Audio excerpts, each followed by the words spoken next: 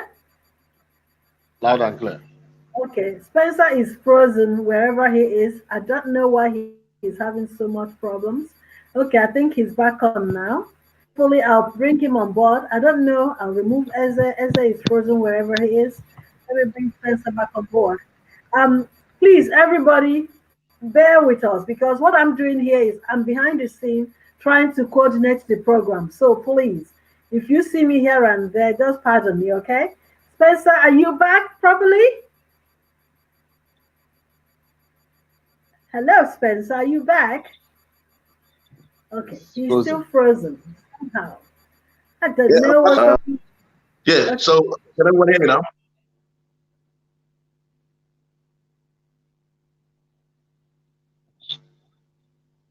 Yeah, the network's been terrible. Apologies. It's not, I wish it couldn't be.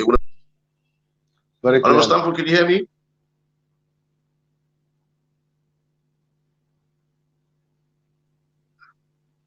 Stanford? Yeah, Honorable Stanford, can you hear me now? I can hear you very clearly. Okay, yes. So I know there's network issues, but I think we might start rounding up now. Too bad.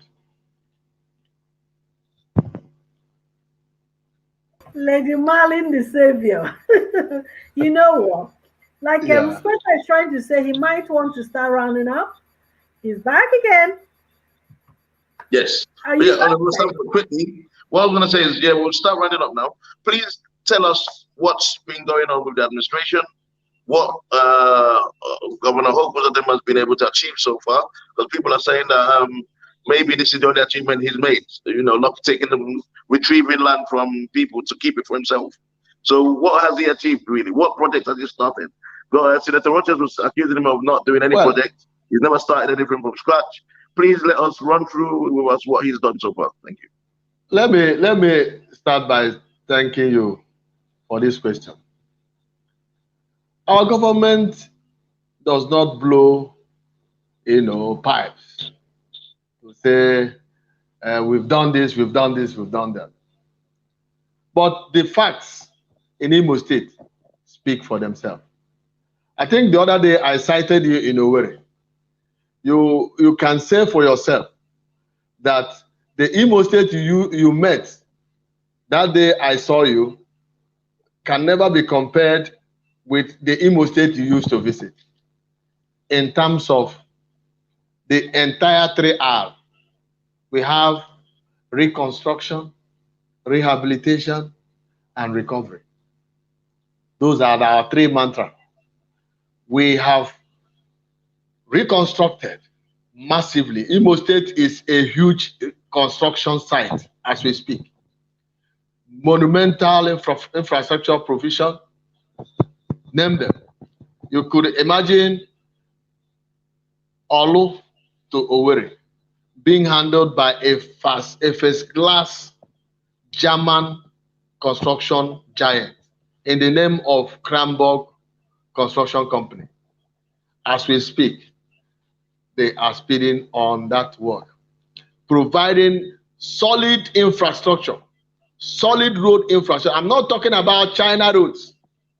I'm talking about roads that will be there in the next 10, 15 years. Then look at Owerri to Okigwe. Very ambitious. These roads are economic roads to Imolites.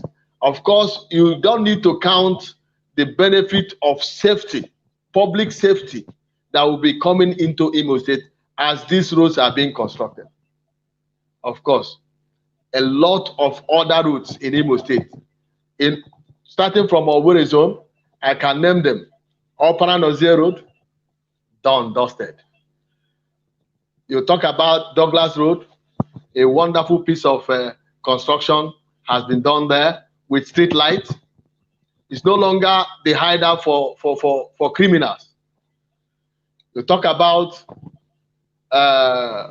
World Bank, talk about Port Harcourt Road, you talk about Chukwumamwoha, the Tiger Road.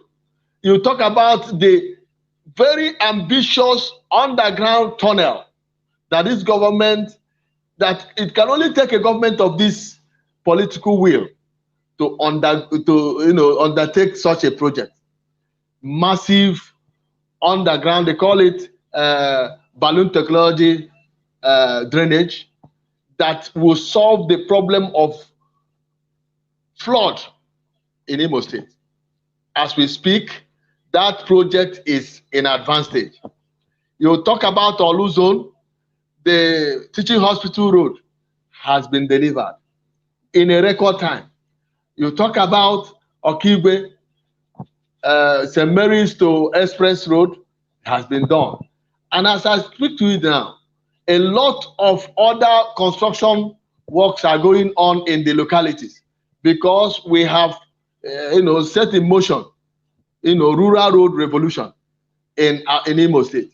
Imo State is a huge construction site. You, Spencer, that I saw few days ago, you are my witness. Now, talking about the reconstruction, you have seen the state secretariat. It was without roof, although they had patches of aluminum foils on top of them. As we speak now, the entire complex has been re-roofed. Water is running there. As I talk to you now, the civil servants in Imo State are enjoying free transportation. Wait, I will list them. I will list them. I will list them. You ask this question, I will finish. I will finish. There are very uncountable projects going on in Imo State. And these are not just for gimmicks. This is as a result of the conviction, inner conviction of the government to right all the wrongs that have been perpetrated against Imo State. As I speak with you now, it's no longer issue of pensions, civil service. You have civil service reform. No more, cabal sucking the life out of the civil service. No more ghost pensioners. You can only get your salary when you are a civil servant in Imo State. You can only get your pension when you are a pensioner.